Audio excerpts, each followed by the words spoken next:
Senate race in Texas is drawing more eyes than initially expected ahead of November's midterm election. The Lone Star State battle pits incumbent GOP Senator Ted Cruz against Democratic Congressman Beto O'Rourke. With more than 100,000 contributions so far, the underdog from El Paso is quickly gaining national attention. Not a dime from PACs or corporations or special interests. It's just people, primarily the people of Texas, who are making this possible. On Tuesday, O'Rourke's campaign announced they've raised nearly $7 million during the first few months of 2018.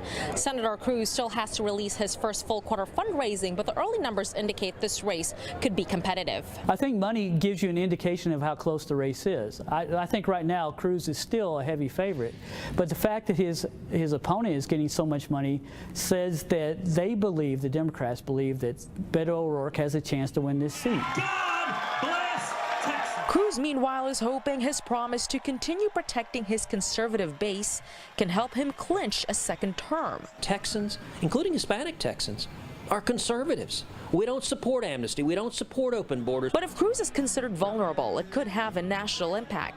National donors may funnel more money to support his campaign, drawing dollars away from Republican candidates in crucial House races. It's going to be important for the Republicans to have a campaign with good candidates that are well financed so that they will be able to continue to keep a majority in the House. Right now, that's their biggest challenge.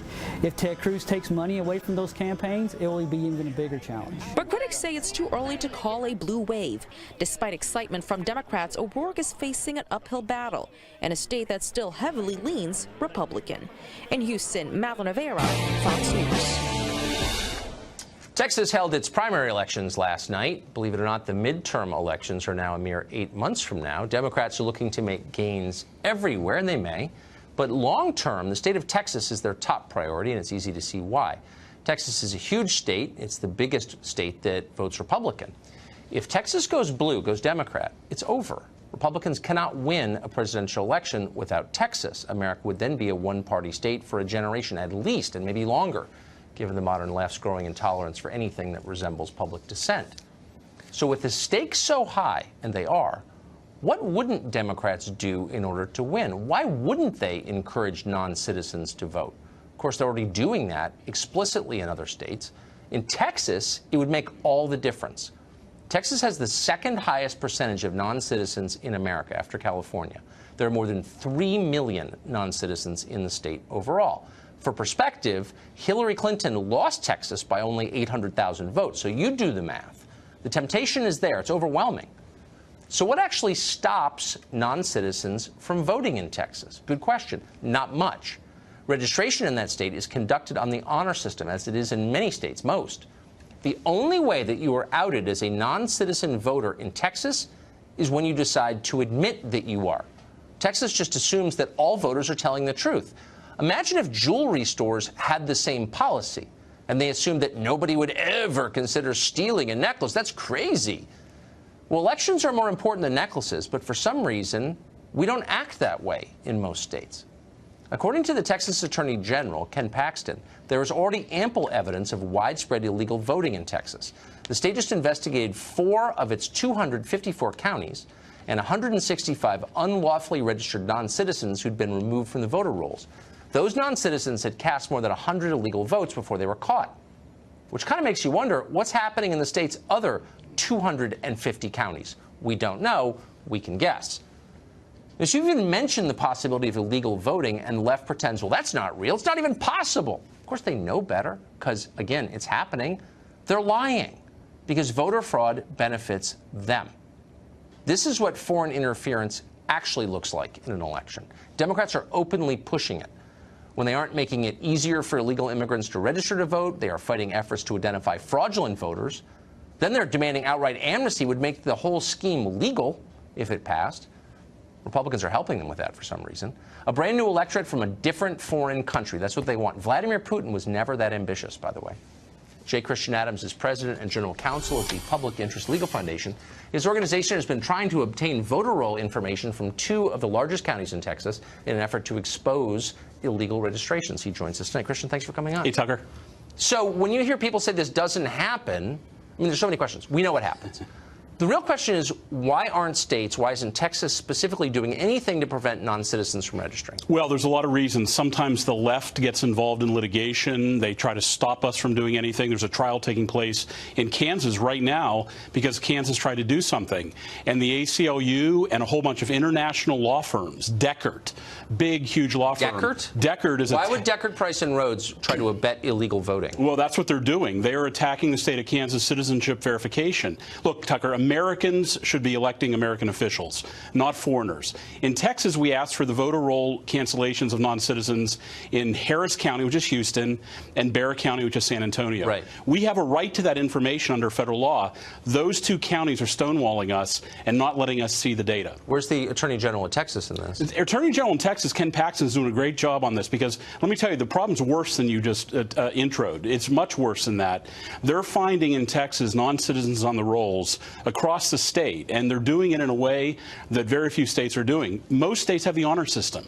You check a box, you say you're a citizen, you're on the rolls, period. No further investigation. I don't understand. We've spent the last 2 years embroiled in a scandal that has basically stopped normal work in Washington, and it surrounds the idea of foreign interference in American elections. Here you have actual documented evidence that foreign citizens are affecting election outcomes. They're voting, the most sacred thing citizens do. And the left says, yeah, we want more of that. How does that work? Well, because they like it. That's why it works, is because they enjoy how foreigners are voting. And so they hide the ball, they lie, they don't tell the truth about the extent of the problem. They try to prevent us from figuring out how bad the problem really is. And so that's what the left... That is so cynical. It's hard to... As cynical as I am, it's hard to believe that that's actually happening, but it is. So, but my question is, Illinois is a Democratic state. It's got a fake Republican governor, but Texas has a real Republican governor. It's overwhelmingly Republican. For now, that'll change soon if they don't get this under control.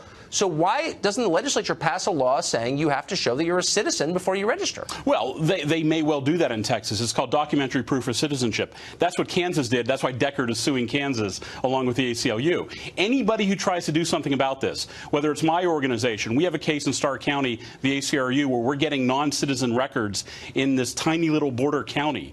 Anybody who tries to do something about this is attacked by the left, by big money. But on what ground? I mean, look, I know that the truth is they want voter fraud because it gives them power and that's all they care about. I get that.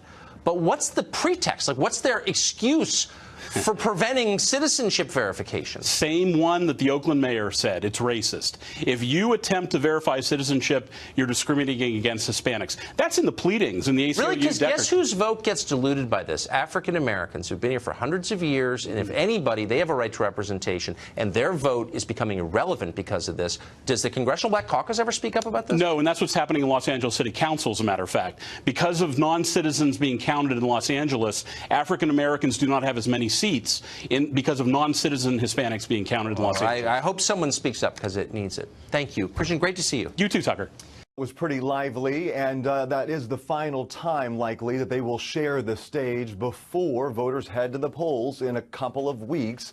Of some name-calling, as you heard, and also sparring on issues, everything from tariffs to immigration. Listen.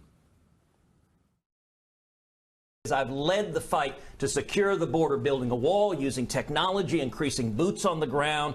We can keep our community safe. Congressman O'Rourke not only opposes a wall, but he has said we have too many fences and walls already on the border. He wants to tear down the ones we have. Senator John Cornyn and I, though he's a Republican and I'm a Democrat, he's in the Senate and I'm in the House, worked on policy together to invest in our ports of entry. That's where more than 90% of everyone and everything that ever comes into the United States first crosses. Having a better idea of who and what comes into our country demonstrably makes us safer. Republican incumbent Senator Ted Cruz has been fighting to keep his Senate seat here in Texas. He's been campaigning across the state, and his message appears to be resonating. Right now, he is pulling ahead in most of the polls, ahead by as much as 9 points, according to some.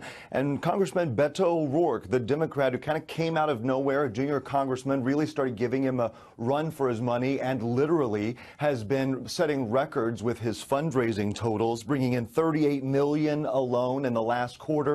President Trump even tweeting about this morning, Bill, saying that he watched the debate, saying that he supports Senator Cruz. He's headed to Texas next week for a big GOP fundraiser. Wow, we'll watch it then. Thank you, Casey Stegall, live in Dallas. Hi, thank you. God bless you, and may he continue to bless the nation that has showered this land with love for more than 2 centuries. Thank you all. God bless you all.